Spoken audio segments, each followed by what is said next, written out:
Hey, what's up, everybody? Tony Diamato here, SRG Consulting. Hey,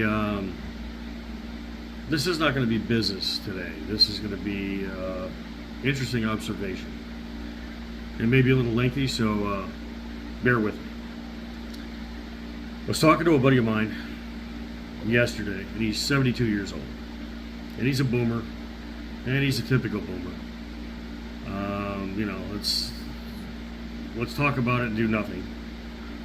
Let's bury our heads in the sand, and we're gonna talk shit and not do anything about anything. And he's on X all the time, and he's always sending me all this stuff, and I understand. I get it.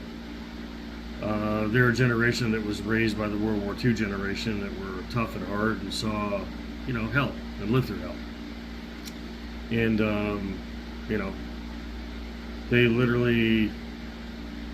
They just didn't have the information, or they didn't have the education, or whatever you want to call it, whatever you want to blame it on, you can blame it on. I'm not here to bag on any generation. But, we've kicked the can down the road quite a bit for a lot of years. And it's just one of those things where we got to stop kicking the can down the road, because the next generation is going to suffer more and more and more. If you look at the national debt in billions, from 1929 it was $17 billion. Today it's what, $32.4 trillion. Now, don't get me wrong. We've had some interesting events since then.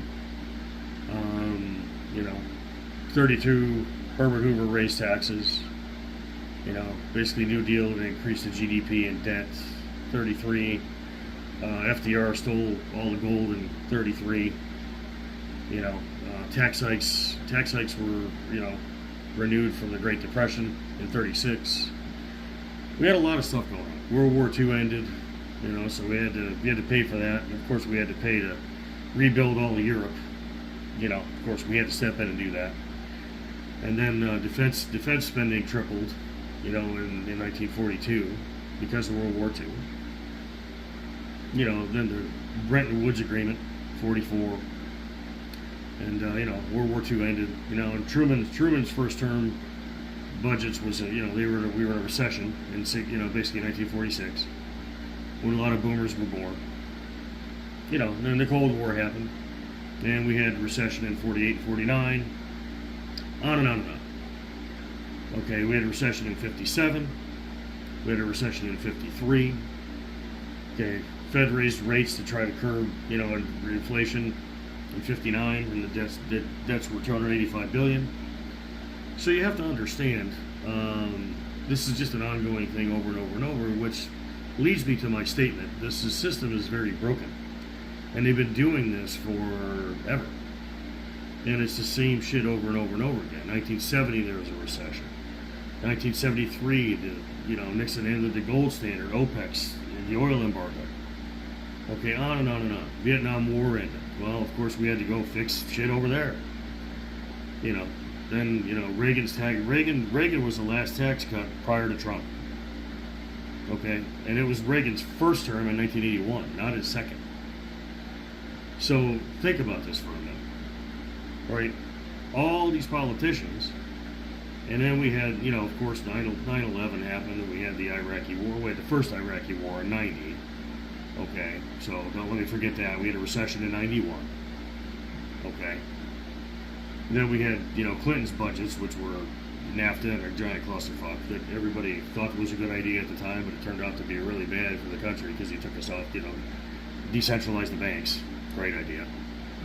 And then supposedly the war on terror, which we all knew that was bullshit. Second Iraqi War, and then of course natural disasters. It's just on and on and on, guys. And here's the thing. Here's my point. Okay. My point is regardless of whether a Republican or a Democrat is in office, the national debt has risen substantially. Okay. And they just don't look. Politicians don't know what they're doing and how to fix it. They just don't.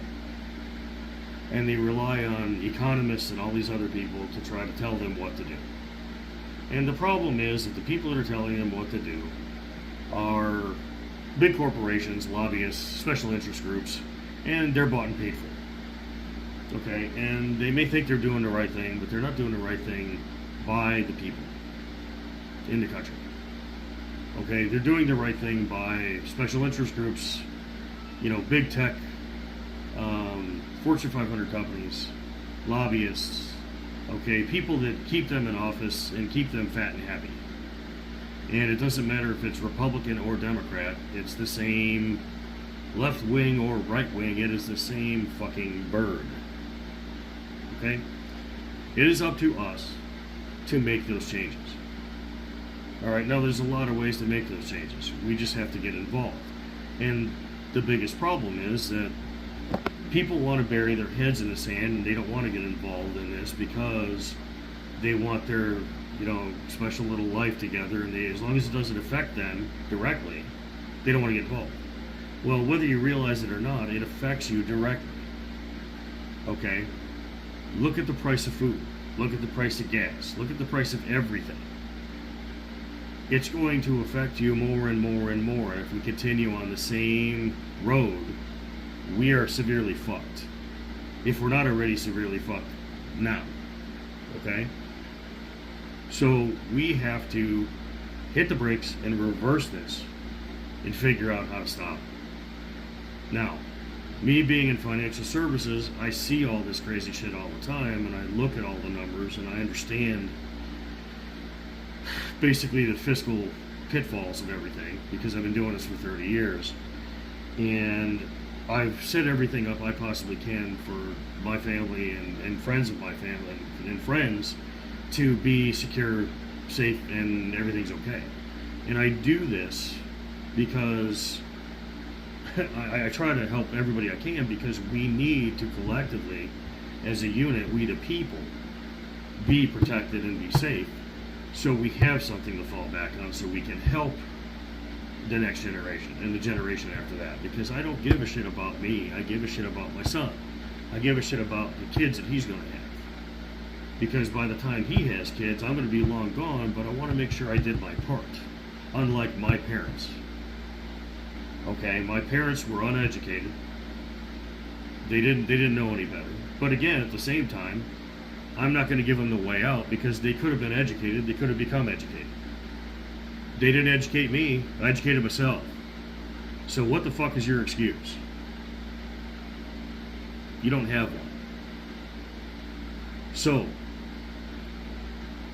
let's figure out a way to get involved the right way and stop worrying about, my feelings.